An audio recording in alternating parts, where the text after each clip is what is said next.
നമസ്കാരം. ഞാൻ മൊയ്തീൻ ഷാ വിഷനിലേക്ക് എല്ലാവർക്കും സ്വാഗതം. ബഹുമാൻ്റെ ആദ്യമായിട്ട് പറയട്ടെ, ഞങ്ങളുടെ ചാനൽ UDF വേണ്ടി പ്രവർത്തിക്കുന്ന ഒരു ചാനലാണ്. അതിൻ്റേതായ വ്യതിയാനം ഉണ്ടാവും പ്രവൃത്തിയിൽ. അത് നിങ്ങൾ യഥേഷ്ടമല്ലെങ്കിൽ സ്വമേധയ സമ്മതിക്കും, അല്ലെങ്കിൽ ഇഷ്ടപ്പെടുന്നു പറയണം. ആദ്യമായിട്ട് ഞങ്ങൾ പറയുന്ന മുദ്രാവാക്യം UDF വരും, എല്ലാം ശരിയാക്കും എന്നാണ്. ഒരിക്കൽ കൂടി പറയാം, UDF വരും, എല്ലാം ശരിയാക്കും. കാരണത്തിൽ ഇത് രാഷ്ട്രീയത്തെക്കാൾ ഉപരി കാലഘട്ടത്തിൻ്റെ അനിവാര്യതയാണ്. പുതു തലമുറക്ക് ഒഴിച്ചുവിടാൻ പറ്റാത്തൊരു കാര്യം കൂടിയാണ്. വെറും രാഷ്ട്രീയ പ്രവർത്തനം ഭരണമല്ല.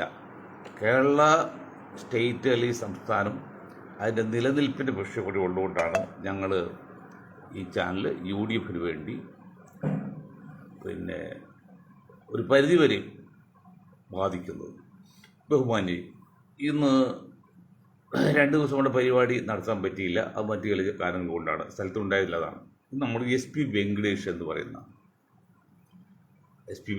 എന്ന് പറയുന്ന സംഗീത സംവിധായകൻ. അദ്ദേഹം മരിച്ചു. അദ്ദേഹത്തിൻ്റെ ആത്മാവിന് നിത്യശാന്തി എന്നുകൊണ്ടും ആദരാഞ്ജലി അർപ്പിച്ചിട്ടും കുടുംബാംഗങ്ങളോട് സഹതാപം പ്രകടിപ്പിച്ചിട്ടും നമുക്ക് പരിപാടി തുടങ്ങാം. ഈ ബഡ്ജറ്റ് അവതരണം, കേന്ദ്ര ഗവൺമെൻറ് ബഡ്ജറ്റ് അവതരണത്തെക്കുറിച്ച് ഒരുപാട് വിമർശനങ്ങളുണ്ട്. അത് സത്യമാണ്. ഈ കേരളത്തിലുള്ള അവഗണന ഇതാദ്യമല്ല, പണ്ടും ഉണ്ടായിട്ടുണ്ട്. പക്ഷേ ഇന്നത്തെ പോലെ അത്ര നീചമായ രീതിയിൽ അല്ലെങ്കിൽ അത്ര നീഷ്ടമായ രീതിയിൽ ഉണ്ടായില്ല എന്നുള്ളൂ. കാരണം വടക്ക് ഇന്ത്യക്കാർക്ക് ദക്ഷിണ ഇന്ത്യക്കാരോടുള്ള വെറുപ്പ് അല്ലെങ്കിൽ അവഗണനയാണ്. ആ ദക്ഷിണ ഇന്ത്യക്കാർക്ക് കേരളത്തോടുള്ള അവഗണന, കേരളക്കാർക്ക് മലബാറിലുള്ള അവഗണന. ഇതൊക്കെ സത്യമാണ്, യാഥാർത്ഥ്യമാണ്. അത് നമുക്ക് കൊള്ളുമ്പോൾ നമ്മൾ പൊള്ളും, മറ്റുള്ള കൊള്ളുമ്പോൾ പൊള്ളാത്തതാ. കേരളം എത്ര വർഷമായി മലബാറിൻ്റെ അവഗണന കാണിക്കുന്നത്? 100 ഉദാഹരണങ്ങളില്ലേ. നമ്മളൊരു സ്റ്റേറ്റ് തന്നെയല്ല. ആദ്യം അത് തിരുത്ത്, അപ്പോൾ മറ്റ് ദക്ഷിണേന്ത്യക്കാർ തിരുത്തും, പിന്നെ ഉത്തരേന്ത്യക്കാർ തിരുത്തും. ഏതായാലും BJP ഗവൺമെൻറ് ബഡ്ജറ്റ് അവതരണം, അതിനുശേഷം ഉള്ള വ്യാഖ്യാനങ്ങൾ വിലയിരുത്തിയാൽ കേരളത്തിന് അനുകൂലമായിട്ട് ഒരു ഘടകവും ഇല്ലെന്ന് പറയാം. അത് യാഥാർത്ഥ്യമാണ്. അതുകൊണ്ട് ഞാൻ ബഡ്ജറ്റിനെ കുറിച്ച് പറയുന്നില്ല. പണ്ടും കേരളത്തിൽ അവഗണനയാണ്, ഇപ്പോഴും അവഗണനയാണ്. മറ്റൊന്ന്, നമ്മുടെ LDF മന്ത്രി ഗണേഷ് കുമാർ, ഞാൻ അദ്ദേഹത്തെ പാർട്ടി കുറേ കാലം ഉണ്ടായത്. എൻ്റെ ഒരു നേതാവ് കൂടിയാണ്. നേതാവ് എന്ന് പറയാൻ പറ്റില്ല, നേതാവ് അദ്ദേഹത്തെ അച്ഛനായത്. ഗണേഷ് നേതാവല്ല, എന്നാലും നമ്മൾ ഇഷ്ടപ്പെടുന്ന ആളായിരുന്നു. പക്ഷേ അദ്ദേഹം എപ്പോൾ പറയുമ്പോഴും KSRTC ആണ് എന്ത് പറയുമ്പോഴും അത് മലപ്പുറമാണ്. ഈടോ, നിങ്ങൾക്കൊക്കെ വിവരമില്ലടോ. ഏറ്റവും കൂടുതൽ ജനസംഖ്യയുള്ള ജില്ല മലപ്പുറം അല്ലേ? മോർ ദാൻ 50 lakhs അല്ലേ? അത് വേറെ സ്റ്റേറ്റ് ഉണ്ടോ? എല്ലാവർക്കും മലപ്പുറം ഏറ്റവും കൂടുതൽ. അപ്പോൾ ഏറ്റവും കൂടുതൽ ആൾക്കാരുണ്ടെങ്കിൽ അവിടെ നന്മ ചെയ്യാനും കൂടുതൽ ആളുണ്ടാവും, തിന്മ ചെയ്യാനും കൂടുതൽ ആളുണ്ടാവും. അത് സൈക്കോളജി അല്ലേ? അതൊരു ഫിലോസഫി അല്ലേ? അതൊരു ശാസ്ത്രീയ സത്യമല്ലേ? ഇത് നിങ്ങൾ എന്താണ് വിളിച്ചു ഒന്നും അറിയാത്ത പോലെ? നിങ്ങൾ പറയുന്നത് തുടർന്ന് മുഴുവൻ 100% തെറ്റും ധിക്കാരും അഹങ്കാരമാണ്. ഒരു ചെറുപ്പക്കാരൻ അല്ലെങ്കിൽ ഒരു സിനിമാ തണ്ടൊക്കെ ആൾക്ക് ഇത്രയൊന്നും അഹങ്കാരം ധിക്കാരും പാടില്ല. നിങ്ങൾ ആരെന്ന ധാരണ? നിങ്ങൾ രാജാവാണോ? ബാലകൃഷ്ണ പണ്ട് പ്രമാണിയായിരുന്നു. അതൊരു മകനാതിന് പരിഹാരമുണ്ട്. പക്ഷേ കുറച്ചുകൂടിയൊക്കെ ഒതുക്കുക. ഇപ്പോൾ മുകേഷ് കണ്ടില്ലേ, കളിച്ച് അവസാനം സീറ്റില്ലാതെ ഇപ്പോഴും പറയണം, തന്നാൽ ഞാൻ ജയിക്കും. ഒരു സിനിമാ നടൻ്റെയും ഒരു MLA ഒക്കെ രീതിയിലാണോ മുകേഷിനെ കുറിച്ച് അഭിപ്രായം പറയുന്നത്? സ്ത്രീ വിഷയത്തിൽ ഇപ്പോൾ ആരും പുണ്യവാളെല്ലാം പറയുന്നില്ല. അതൊക്കെ ഇഷ്ടപ്രകാരമാണെങ്കിൽ നമ്മളത് എതിർക്കുന്നില്ല. ഇസ്ലാമികമായിട്ടില്ല, ഭൗതികമായിട്ടും എതിർക്കുന്നില്ല. അത് രീതിയാണ്. പക്ഷെ ഇതാണോ വഷളത്തല്ലേ കാണിക്കുന്നത്? അപ്പോൾ ഗണേഷ് കുമാർ, നിങ്ങൾ കുറച്ചുകൂടി ശ്രദ്ധിച്ച് പറയണം. മലപ്പുറത്താണ് ഏറ്റവും കൂടുതൽ. ആ ഒരു ദുഷ്ടലാക്കട്ടില്ലോ, മറ്റുള്ള മനസ്സിലാകുന്നില്ലെന്ന് വിചാരിക്കരുത്. അത് വേണ്ട. അങ്ങനെ ഇരുട്ടൊരു ഓട്ടം എടുക്കുക, അല്ലെങ്കിൽ അങ്ങനെ ദുഷ്ടലാഭത്തെ ഓട്ടം പിടിച്ച് വേണ്ട. ചോദിക്കുന്ന ആളില്ലെന്ന് വിചാരിച്ചോണം, അല്ലെങ്കിൽ മനസ്സിലാകുന്നവരില്ലെന്ന് വിചാരിച്ചോ. ഇല്ല, മനസ്സിലാക്കുന്ന ആളുണ്ട്, ചോദിക്കാൻ ആളുണ്ട്, മനസ്സിലാക്കണം. പക്ഷെ മര്യാദക്ക് വേണം പോകുന്നത്. അതുകൊണ്ട് മര്യാദ വിട്ടുപോകാൻ നമുക്ക് സമ്മതിക്കുകയില്ല നമ്മുടെ ഈ അണികളെ അല്ലെങ്കിൽ ജനങ്ങളെ. പക്ഷേ എങ്കിലും അവരെ കളിയാക്കരുത്. നമ്മൾ കള്ളറിൽ നിന്ന് ലൈസൻസ് ഇല്ലാതെടുത്ത് ഇപ്പോൾ ലൈസൻസ് ടെസ്റ്റ് ചെയ്യാൻ പോകും. എല്ലാം മലപ്പുറമാണ്. ജനസംഖ്യ കൂടുതലുള്ളവർക്ക് സ്വാഭാവികം തെറ്റ് കൂടും, നന്മയും കൂടും. ഓക്കെ,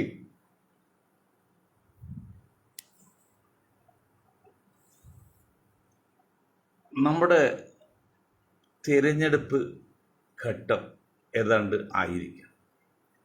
UDF ജയിക്കാനുള്ള എല്ലാ സാധ്യതയുണ്ടെന്ന് ഞങ്ങൾ കണക്കുകൾ ഉദ്ധരിച്ച് പറയുകയും ചെയ്തത്. ഇപ്പോഴാണെങ്കിൽ ഓരോ പാർട്ടികളും ജാഥ നയിക്കുകയാണ്, അവർ ശക്തി പ്രകടിപ്പിക്കുകയാണ്. അതൊക്കെ നല്ല കാര്യം, തെറ്റൊന്നുമില്ല. വർഗീയതക്കെതിരെ LDF ജാഥ അയച്ചു പോകുന്നുള്ളതിപ്പോൾ ഞങ്ങൾക്ക് യോഗത്തിൽ പ്രസംഗിക്കാൻ എൻ്റെ സുഹൃത്തുക്കളെ പ്രസംഗിച്ചല്ല. നിങ്ങൾക്കത് പറയും എന്ത് അവകാശമാണ് ഉള്ളത്? ഒരു കമ്മ്യൂണിസ്റ്റ് പാർട്ടി എന്ന നിലയിൽ കേരളം ഭരിക്കുന്ന LDF പ്രത്യേക CPM അത് പറയാൻ എന്തൊരു അർഹതയുണ്ട്? നിങ്ങളല്ലേ ഏറ്റവും വലിയ ഹിന്ദുത്വ പാർട്ടിയല്ല, ഹിന്ദു പാർട്ടിയും ഏറ്റവും വലിയ ഇപ്പോൾ വർഗീയ പാർട്ടി വർഗീയത കളിക്കുന്നത്. വർഗീയ കളിക്കാണ്. ഒരു പക്ഷേ നിങ്ങൾക്ക് നിൽക്കുകളില്ലാണ്ടായിരിക്കാം, അത് ഞാൻ സമ്മതിക്കാം. പക്ഷെ അത് അങ്ങനെയാണ് കളിക്കേണ്ടത്. നിൽക്കുകളിലേക്ക് അതിനെ ഒരു ടീമോട് പോട്ടിന്ന് വയ്ക്കണം. അപ്പോഴത്തേക്ക് കിട്ടില്ലേ? ഈ ടീം കൂടി എടുക്കാൻ വേണ്ടിയല്ലേ നിങ്ങൾ ഈ വർഗീയ കാണിക്കുന്നത്? എന്താ വർഗീയ കാണിക്കുന്നത്? കേരളത്തിൽ 40% വരുന്ന മുസ്ലിം സമുദായത്തിൽ വീണ്ടും ഞാൻ പറയേണ്ട കണക്കിൽ ഉദ്ദേശിക്കുന്നത് ഈ UDF LDF അറിയാൻ വേണ്ടിയാണ്, സത്യം അറിയാൻ വേണ്ടിയാണ്. അതിൽ ഒരു 37% വോട്ട് ഇത്ര UDF കൊടുക്കാൻ ആ സമുദായം തീരുമാനിച്ചിരിക്കുക. എന്തുകൊണ്ട്? അവിടെ നിലനിൽപ്പിന് വേണ്ടിയാണത്. അപ്പോൾ 3% മാത്രമാണ് ഏതാണ്ട് LDF കൂടെ. അത് ആരാണ്? മുസ്ലിം നാമധാരികൾ, നിരീശ്വരവാദികൾ, യുക്തിവാദികൾ, ഈശ്വരവാദികളൊന്നുമില്ല. അതൊരു അടിസ്ഥാന സത്യമാണ്, അതൊരു ഘടകമാണ്, അത് കാലഘട്ടത്തിൽ അനിവാര്യതയാണ്. പക്ഷെ അതിൻ്റെ പേരിൽ നിങ്ങൾ ഭരണം പിടിക്കാൻ വേണ്ടി BJP ആയിട്ട് അറിഞ്ഞും അറിയാതെയും പരസ്യമായിട്ട് രഹസ്യമായിട്ടും സംഘപരിവാരം കൊള്ളുന്ന കമ്മ്യൂണിസ്റ്റ് പാർട്ടി, നിങ്ങൾക്ക് എന്ത് അർഹതയുണ്ട് കേരളത്തിൽ നിങ്ങൾ വർഗീയത പറയാൻ? ഈ ഷാജിയെക്കുറിച്ചാണ് പറയുന്നത്. മുസ്ലിം ലീഗിൻ്റെ ഷാജി പറഞ്ഞു മതമാണ് ഞങ്ങൾക്കുന്നത്. മതമാണ് എന്ന് പറഞ്ഞാൽ എന്താ തെറ്റ്? നമ്മൾ വിശ്വാസിയല്ലേ? അത് മറ്റൊരു മതസ്ഥർക്ക് കിട്ടേണ്ട ആനുകൂല്യങ്ങൾ പിടിച്ചെടുക്കുകയോ അവർ ജീവിക്കാൻ അനുവദിക്കാതിരിക്കുകയോ അവരുടെ വംശഹത്യക്ക് പ്രേരണ എടുക്കുകയോ ചെയ്താണ് വർഗീയത. സ്വന്തം സമുദായത്തിനോട് അത് വാദിക്കുന്നത് ഒരിക്കലും വർഗീയതയിലിടും. വർഗീയയുടെ ഡെഫിനിഷൻ അതിൻ്റെ വ്യാഖ്യാനം നിങ്ങൾ മനസ്സിലാക്കി സഖാക്കൾ സംസാരിക്കുക. സഖാക്കൾക്ക് ആളൊന്നും വേണ്ട, സ്റ്റേജ് കിട്ടിയാൽ അവർ പറഞ്ഞ വിഷയം കൊണ്ട് പറഞ്ഞു തീർക്കുക. ആളുണ്ടാകട്ടെ, ഉണ്ടായിരിക്കട്ടെ, അതൊക്കെ അവർക്ക് ട്രെയിനിങ് കൊടുത്തുകൊണ്ടാണ്. വർഗീയത എന്ന് പറഞ്ഞാൽ സഖാക്കളെ നിങ്ങൾ ഇന്ന് പറയുന്ന എല്ലാവരും പര്യായം അന്യ മതസ്ഥർക്ക് ജീവിക്കാൻ അനുവദിക്കാതിരിക്കുക, അവർക്ക് കിട്ടേണ്ട ആനുകൂല്യങ്ങൾ നമ്മൾ തട്ടിയെടുക്കുക, അവരെ വംശഹത്യ നടത്താൻ വേണ്ടി കൂട്ടു നിൽക്കുക. അതൊക്കെയാണ് വർഗീയത. അല്ല, ഞാൻ എൻ്റെ സമുദായത്തിന് വേണ്ടി വാദിച്ചു, എൻ്റെ സമുദായം കിട്ടേണ്ട ആനുകൂല്യങ്ങൾക്ക് വേണ്ടി വാദിച്ചു, അത് വർഗീയതയല്ല. ഏറ്റവും ലേറ്റസ്റ്റ് ഇത് പര്യായമാണുള്ളത്, ഡെഫിനിഷനാണല്ലോ. അത് മനസ്സിലാക്കണ്ടേ? ഇപ്പം നമ്മൾ BJPയെ കുറിച്ച് പറയുന്നു. 2 പോയിന്റ് മാത്രം പറഞ്ഞ് ഇന്ന് എൻ്റെ സംഭാഷണം തീർത്തും. അത് കുറ്റമായിട്ടല്ല, യാഥാർത്ഥ്യമാണ്. ഒന്ന്, 15 കിലോമീറ്റർ ചുറ്റളവിൽ അമ്പലങ്ങളുടെ ചുറ്റളവിൽ മത്സ്യമാംസം വിൽക്കാൻ പാടില്ല എന്ന നിയമം UP ഉണ്ടാക്കിയെന്ന് പറഞ്ഞ് കൊട്ടിഘോഷിക്കുകയാണ്. ഒന്ന് ആലോചിച്ച് നോക്കണം. ബുദ്ധിയുടെ അംശമുണ്ട്. ഈ സംഘപരിവാരം ഇന്ത്യയിലെ ഹിന്ദു സമുദായം മനസ്സിലാക്കണം. ഏതാണ്ട് 80% ഹിന്ദുവാണെന്നാണല്ലോ പറയുന്നത്. അപ്പോൾ അങ്ങനെ വരുമ്പോൾ ഇന്ന് 1 കിലോ തക്കാളിക്ക് 40, ചിലപ്പോൾ 100 വരെയൊക്കെ വന്നിട്ടുണ്ട്, 40-50 വിലയെങ്കിൽ നിങ്ങൾ പറയുന്ന പ്രോട്ടീൻ്റെ പരിഹരിക്കാൻ കഴിക്കുന്ന ആ മത്സ്യമാംസാദികൾ അത് മനുഷ്യർ കഴിക്കാതെ ഇരിക്കുമ്പോൾ അവർ സ്വാഭാവികമായിട്ടും പച്ചക്കറിയിലേക്ക് മാറും, ജീവിക്കട്ടെ. അങ്ങനെ ഇന്ന് 99% പേരും ഇന്ത്യയിൽ നോൺ വെജാണ്. യഥാർത്ഥ വെജ് 1% പോലും ഇല്ല. അല്ലാത്ത കുറേ പേര് വെജുണ്ട്, നോൺ വെജുണ്ട്. ശരി വെജ് എന്ന 1% ഇന്ത്യയിലില്ല. മുട്ട വരും കഴിക്കാത്ത, പാൽ വരും കുടിക്കാത്ത ആൾക്കാരുണ്ട്. അതാണ് യഥാർത്ഥ വെജ്. അത് 1% ഇന്ത്യയിലില്ല. ബാക്കി 99% കൂടുതലും ഇതെല്ലാം ഉപയോഗിക്കുന്നത്. അപ്പോൾ ഇത്രയും ആൾക്കാർ, പ്രത്യേകിച്ച് സാധാരണ ദളിതുകൾ ഉൾപ്പെടെയുള്ള സാധാരണ ഹിന്ദുക്കളുടെ പ്രോട്ടീൻ്റെ അപര്യാപ്ത പരിഹരിക്കുന്നത് ഈ കന്നുകാലിൻ്റെയും ചാളയൊക്കെ കഴിച്ചാണ്. ഇത് പാടില്ല എന്ന് വെച്ചാൽ ഞാൻ നിങ്ങൾക്ക് ചെറിയൊരു ഉദാഹരണം പറഞ്ഞു, ബുദ്ധിയുടെ മനസ്സിലാക്കുക. ഗുജറാത്തിൽ സൂറത്ത് പോലുള്ള സ്ഥലത്ത് വർഷങ്ങൾക്ക് മുമ്പ് പ്ലേഗ് രോഗം വന്ന് ആയിരക്കണക്കിന് 10,000 ആൾക്കാർ മരിച്ചുപോയി. എന്താ കാരണം? ശക്തമായ ഭൂകമ്പത്തോടൊപ്പം തന്നെ വെള്ളപ്പൊക്കമുണ്ടായി, ഇടിച്ചിലരിച്ചു പോലെ. ഭൂകമ്പം ഉണ്ടായപ്പോൾ നമുക്കറിയാം, ആധുനിക ഇന്ത്യയിൽ ശവശരീരം കത്തിക്കുകയാണെങ്കിൽ അത് പൂർണ്ണമായിട്ട് കത്തിക്കുന്ന മുമ്പായിട്ടാണ് ഗംഗയിൽ കൊഴുക്കുന്നതൊക്കെ നിങ്ങൾക്കെല്ലാം അറിയുന്നതാണ്. അതിന് പല ബുദ്ധിമുട്ടുണ്ട്. കാരണം കത്തിക്കാൻ സമയമില്ല, തന്നെയല്ല വിറകിനൊക്കെ വിലയുണ്ട്. അങ്ങനെ ചെയ്യും. അത് അത് ഗംഗയിൽ ഒഴുക്കുക, അങ്ങനെ ഗംഗ ജലം അശുദ്ധമായത് അങ്ങനെയാണ്. അതേ ഇന്ത്യയിൽ ഗുജറാത്ത് പോലുള്ള പശുക്കളെ ഇറക്കാൻ പാടില്ലാത്ത, കൊല്ലാൻ പാടില്ല എന്ന് പറയുന്ന സംസ്ഥാനത്ത് പശുക്കളിൽ നിന്ന് കറ പറ്റി വരുമാനം കഴിഞ്ഞാൽ പിന്നെ ബാധ്യവും അത് അന്വേഷിക്കാൻ കർഷകർക്ക് സാധിക്കില്ല. അവനെന്ത് തെരുവിലേക്ക് വിടും, ആട്ടി ഓടി പുറത്താക്കുന്നില്ലേ, ഗേറ്റ് എടുത്ത് പുറത്തിടും. അത് അലഞ്ഞ് തിരിഞ്ഞ് തെരുവിൽ നടന്ന് എവിടെയെങ്കിലും കിടന്ന് ചാവും. ചത്ത് കഴിയുമ്പോൾ 1-2 ദിവസം കഴിയുമ്പോൾ മുനിസിപ്പൽ ആയാലും വന്ന് ഒരു കുഴി തോണ്ടിക്കിടും. അങ്ങനെ 10,000 പശുക്കളുടെ മൃതശരീരം അശാസ്ത്രീയമായിട്ട് മറു ചെയ്ത സ്ഥലമായത് ഗുജറാത്ത് സംസ്ഥാനം. അതിൽ ഭൂകമ്പം വന്നപ്പോൾ ഇതെല്ലാം ഇളകി മാത്രമല്ല വെള്ളപ്പൊക്കം വന്നപ്പോൾ എല്ലാം മിക്സായി. അങ്ങനെയാണ് പ്ലേഗ് രോഗം ഉണ്ടായതിന് കാരണമെന്ന്, അടിസ്ഥാന കാരണമെന്ന് വൈദ്യശാസ്ത്രം പറയുന്നുണ്ട്. അപ്പോൾ ചത്ത പശുവിനെങ്കിലും ചത്തുപോയില്ല. ചില ചത്ത പശുവിനെ തിന്നുന്ന ആൾക്കാരുണ്ട്, അതിൻ്റെ തൊലി എടുക്കുന്ന ആൾക്കാരുണ്ട്. ദളിതർ ചില വിഭാഗം ചത്ത മാംസം കഴിക്കുന്നതാണ്, തൊലി എടുക്കുകയും ചെയ്യും. അതുപോലും പാടില്ല. അവർ ഇന്ന് ഒരു വിധി വന്നിരിക്കുന്നത് 2023 2 പശുക്കളെ കൊന്നു. മുർഷിദ് അഹമ്മദ് ഇയാൾ 3 പേർക്ക് ജീവപര്യന്ത തടവും 6 ലക്ഷം രൂപ പിഴയാണ്. 6 ലക്ഷം. ഒരു പശുവിനാകെ വരുന്ന 10-15,000 വയ്ക്കും. ഒരു ജീവപര്യന്ത തടവിനൊപ്പം 6 ലക്ഷം ഫൈനാണ്. എന്താണ് മണ്ടന്മാര്! ഇതാണ് നിങ്ങളുടെ ഈശ്വര വിശ്വാസം എന്ന്, രാമവിശ്വാസം എന്ന് പറഞ്ഞത്. ഇനി ഞാൻ അവരോട്, അങ്ങനെയുള്ള ഈ മണ്ടന്മാരെ മുസ്ലിങ്ങളോട് ചോദിക്കുകയാണ്, അങ്ങനെ നിയമം രാജ്യത്തോണ്ട് ഈ നിയമത്തോട് മാനിക്കാൻ ബാധ്യസ്ഥരാണ്, അത് യാതൊരു സംശയക്കാത്തില്ല. അപ്പം നിങ്ങൾ അതേ തൊട്ട് ഒന്ന് ഒഴിവാക്കാൻ പാടില്ലേ?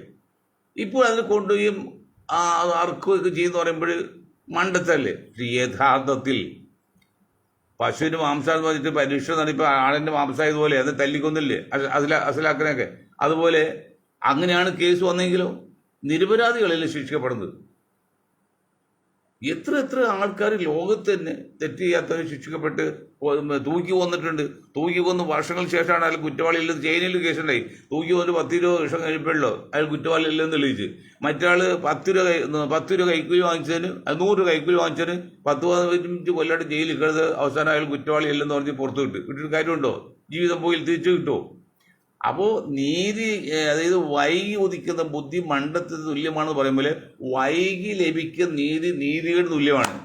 അപ്പോൾ ഇന്ത്യയെ സംബന്ധിച്ച് നമ്മൾ ഒരിക്കലും കോടതിയോ വക്കീലിനോ ജഡ്ജിയോ കുറ്റം പറയില്ല, കാരണം നിയമത്തെ വഴി പോകണം. പക്ഷെ എന്നാൽ ഇവിടെ കിട്ടുന്ന നിയമത്തെ നീതി എന്ന് പറയുന്നത് വൈകിയാണ് കിട്ടാറുള്ളത്. ആ വൈകി കിട്ടുന്ന നീതിയെ തുല്യമാണെന്നാണ് ആധുനിക ശാസ്ത്രം പറയുന്നത്. ആധുനിക മനഃശാസ്ത്രം ഫിലോസഫിയും പറഞ്ഞതാണ്. അതുകൊണ്ടൊക്കെ നമ്മൾ പറയുന്നത് ആരോടും ഇഷ്ടക്കൊണ്ടായിട്ടില്ല.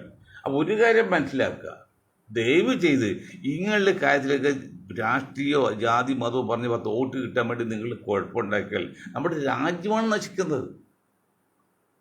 ഇപ്പം നമ്പർ 1 എന്നൊക്കെ പറഞ്ഞാൽ ഇന്ത്യയുടെ അവസ്ഥ എന്താണ്? അത്ര പരിതാപകരമാണ്. സ്ഥാപനം മുഴുവൻ കേരളത്തിൽ മാത്രമല്ല ഇന്ത്യയുടെ മൊത്തത്തിൽ ചെറുകിട എത്ര ലക്ഷക്കണക്കിന് ചെറുകിട വ്യവസായങ്ങൾ പൂട്ടി, ചെറുകിട ഇൻഡസ്ട്രി നിന്നുപോയി. അപ്പോൾ കൊറോണയ്ക്ക് ശേഷം മാർബിൾ വാങ്ങിക്കാൻ വേണ്ടി വില കുറച്ച് കിട്ടുള്ളൂ എന്ന് വിചാരിച്ച് ഗുജറാത്തിലും രാജസ്ഥാനിലും ചെന്നപ്പോൾ അവിടെ ചെന്നപ്പോൾ 4 ലക്ഷം വിലയായി. കാരണം എന്താണ്? ചെറിയ കമ്പനിയെല്ലാം നിന്നുപോയി, വലിയ കമ്പനി മുഴുവൻ വാങ്ങിക്കൊണ്ട് ഗോഡൗണിൽ വെച്ചിട്ട് 9 വിലയായി. അത് ഏതുപോലെ അറിയുമോ? അതുകൂടി പറയാൻ നിർത്താം. ഒന്ന്, മൊറാർജി ദേശായിയുടെ ഭരണകാലത്ത് അദ്ദേഹം സ്വർണ്ണത്ത് വില കുറക്കുക, അവിടെ 100 ടൺ സ്വർണം റിസർവ് ബാങ്കിൽ നിന്ന് ലേലത്തിൽ വെച്ചപ്പോൾ ബോംബെയിലെ രത്ന വ്യാപാരികൾ, അവരാണ് ഏറ്റവും വലിയ സമ്പന്നന്മാരാണ്, ആയുധ വ്യാപാരം പോലെ ഇന്ത്യയിൽ, അവർ ലേലത്തിട്ട് അവർ കൊണ്ട് അവൻ്റെ ഗോഡൗണിൽ വെച്ച്. പിറ്റേ ദിവസം എൻ്റെ കല്യാണം നടക്കുന്നത് 1974 അത് 416 രൂപയാണ് മാക്സിമം വില സ്വർണ്ണത്തെ ഇന്ത്യയിൽ, കേരളത്തിലും 416 ഏറ്റവും മാക്സിമം വിലയാണ്. ആ സാധനം പിറ്റേ ദിവസം പിറ്റേ ദിവസം 1000 രൂപയായി, പിന്നെ 2000, 3000 കൂടി 1 ലക്ഷത്തിൽ പരം ആയത്. അപ്പം അതുപോലെയുണ്ട്. ഇങ്ങനെയുള്ള കാര്യങ്ങളൊക്കെ വരുമ്പോൾ കുറച്ചുകൂടിയൊക്കെ നമ്മൾ എല്ലാ കാര്യത്തിലും ശ്രദ്ധിച്ച് മുന്നോട്ട് പോയില്ലെങ്കിൽ രാജ്യമാണ് നശിക്കാൻ പോകുന്നത്. അങ്ങനെ ചെയ്യരുത് എന്ന്